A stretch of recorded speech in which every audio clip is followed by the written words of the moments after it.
পটল ভাজা আর আলু পটলের পোস্ত একঘেয়ে রান্না খেতে খেতে যাদের বিরক্ত লেগে গেছে তারা কিন্তু এই ভিডিওটা একদমই স্কিপ করে যেও না, কারণ আজকে বানাবো পটল চিংড়ি। পটল চিংড়ি বানানোর জন্য প্রথমেই দিয়ে দিয়েছি কড়াই সর্ষের তেলটা গরম করে নিয়ে তার মধ্যে দিয়ে দিয়েছি পরিমাণ মতো হলুদ, লবণ আর চিংড়িটা দিয়েই কিন্তু ভালো করে প্রথমে ভেজে নিতে হবে। এখানে কিন্তু কুচো চিংড়িটা নিলেই বেশি ভালো হবে। তো আমি চিংড়িটা প্রথমে ভালো করে ভেজে নিয়েছি, তারপরে সেই ভাজা তেলের মধ্যে আরও একটু সর্ষের তেল দিয়ে তার মধ্যে পরিমাণ মতো হলুদ, পরিমাণ মতো লবণ আর দিয়ে দিয়েছিলাম সামান্য পরিমাণে লঙ্কার গুঁড়ো। তোমরা চাইলে লঙ্কার গুঁড়োটা না দিতেই পারো। দিয়ে কিছুটা নাড়াচাড়া করে নিতে হবে, নিয়ে পটলটা ভালো করে ভেজে নিতে হবে। পটলটা কিন্তু কাঁচা দিলে খুব একটা বেশি খেতে ভালো লাগবে না, তার জন্য করেই তো আমি পটলটা ভেজে নিয়েছি। তোমরা কিন্তু চাইলে এই রান্নাটা বাড়িতে অবশ্যই একবার ট্রাই করে দেখতেই পারো, খেতে কিন্তু বেশ ভালো লাগবে। তো দেখো পটলটা ভাজা হয়ে গেছে, তারপরে সেই তেলের মধ্যে আলুগুলো দিয়ে দিয়েছিলাম। ছোট ছোট টুকরো করে কেটে নিয়েছিলাম, কিন্তু আলুটা ভালো করে ভেজে নিয়েছি।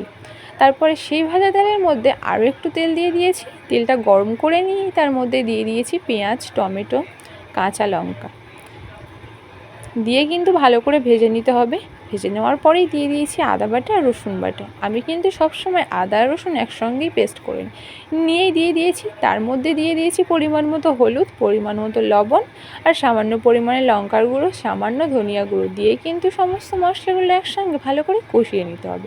কিছুক্ষণ কষিয়ে নেওয়ার পরেই দিয়ে দিতে হবে সামান্য পরিমাণে জল দিয়ে আরও কিছুক্ষণ নাড়াচাড়া করে নিয়ে তার মধ্যে পটল আর ভেজে রাখা আলুটা দিয়ে দিতে হবে। দিয়ে আরও কিছুক্ষণ কষিয়ে নিতে হবে, নিয়ে যতটা পরিমাণে জল লাগবে সেই জল দিয়ে ভালো করে নাড়াচাড়া করে নিতে হবে। তারপরে কিন্তু গ্যাসের আঁচটা একটু কমিয়ে দিতে হবে, দিয়ে উপর থেকে হালকা করে ধনিয়া পাতা দিয়ে দিয়েছিলাম আর ভেজে রাখা চিংড়িগুলো দিয়ে দিয়েছিলাম। ভেজে রাখা চিংড়িগুলো দিয়ে কিছুক্ষণ নাড়াচাড়া করতে হবে। তো এইভাবে নাড়াচাড়া করতে করতেই কিন্তু তৈরি হয়ে যাবে পটল চিংড়িটা। পটল চিংড়ি রান্না করতে খুব বেশি সময় লাগলে 10 থেকে 20 মিনিট লাগবে। তো পটল চিংড়ি রান্না যদি তোমাদের ভালো লেগে থাকে অবশ্যই করে চ্যানেলটি সাবস্ক্রাইব করে দিও। টাটা।